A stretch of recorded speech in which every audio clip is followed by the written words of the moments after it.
দেখো বন্ধুরা, আমি কলার বড়া রেসিপি রান্না করছি। তোমরা কে কে খেতে পছন্দ করো জানিও। আমিও আমিও খুব ভালোবাসি খেতে। তোমাদের কেমন লাগে প্লিজ কমেন্টে জানিও।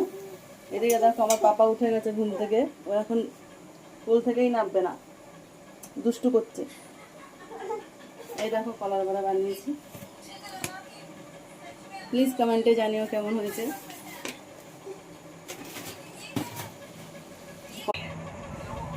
একটু প্যাক প্যাককে খাওয়াও পাপা, একটু প্যাক প্যাককে খাওয়াও। তুমি খাচ্ছ তো কলার বড়া, একটু প্যাক প্যাক প্যাক খাওয়াও।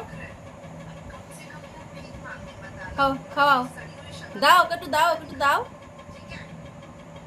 ওই যে প্যাক প্যাক প্যাক প্যাক, ওকে দাও। এই দেখো, বাহ বাহ বাহ, কি সুন্দর করে খাওয়াচ্ছে দেখো। এত